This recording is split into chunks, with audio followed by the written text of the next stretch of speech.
As the winter months passed, Thomas's family and Camilla spent most of their time at home. They watched the news to get update on what was happening around the world.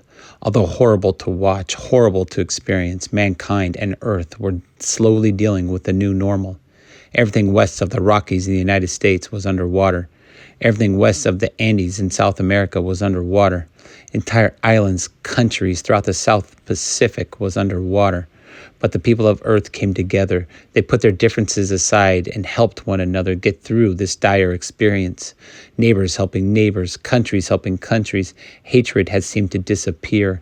Mankind seemed to know that life is fragile and finite, and at any moment things could change. As the spring flowers began to bloom, Thomas and Camilla were out on their normal walk around their neighborhood, hand in hand, when Camilla received a text from what felt like strangers. "We landed in the States. We are on our way to take you home," said Camilla's mom. Camilla stopped in her tracks. "My parents are on their way," she said. "They are here to get me." "What? You're leaving?" asked Thomas. "I'm not going with them. I have no parents. It's been months and they have said nothing," said Camilla angrily. "Come on, let's keep walking. This is my home now." Thomas and Camilla continued walking down the street when a black SUV passed them on the road. The car slammed on its brakes, turned around, and pulled up next to Camilla and Thomas. Agent Silva got out of the car and opened up the back. Just then, her mom and dad exited out and ran over to her. "Meu amor, my love," Camilla's mom yelled as she embraced Camilla. Camilla didn't hug her back. "Oh, meu amor, senti a sua falta. I missed you." "Get away from me," yelled Camilla in English. "You didn't miss me. It's been months, and you haven't said a thing. Get away." "Oh, meu amor, we are sorry," as her mom walked up to her. "We were trapped in the Maldives. We managed to find higher ground when the water hit the island. We were trapped there with others for many, many months. We tried everything we could to stay alive and to get to you. Nos te amamos você." All of a sudden, the pent-up anger and resentment she built up for her parents went away. Camilla fell into her mother and father's arms and cried uncontrollably. Thomas took a couple steps back to give them some space. "Vem, meu amor, vamos para casa," said her dad. The three of them, arm in arm, walked over, entered the car, and left. And just like that, Thomas was all alone on the streets. "She did it again," Thomas said to himself as he walked back home.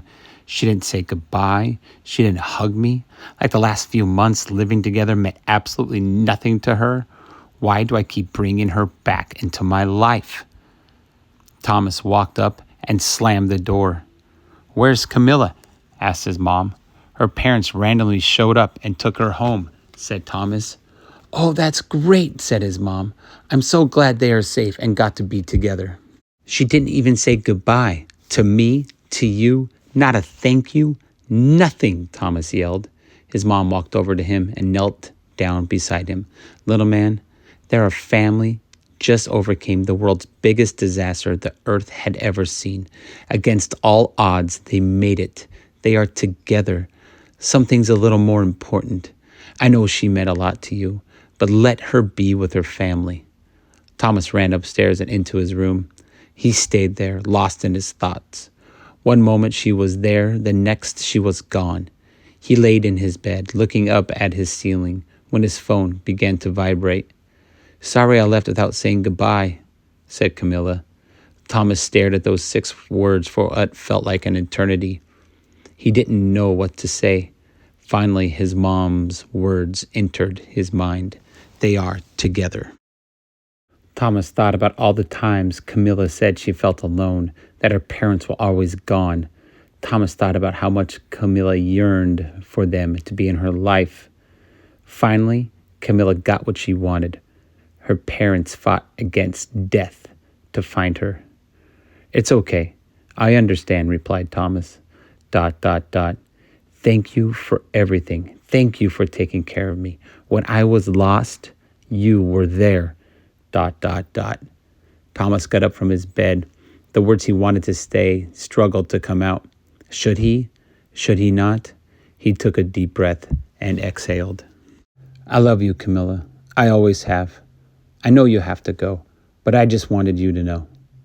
I love you too, Thomas. You mean everything to me. You saved me, and I'll always remember that. Those words hit Thomas hard. She was his first love, and now she is gone. Safe travels home, and stay in touch. Eu vou. Eu amo você. I will. I love you. Eu amo você também. I love you too.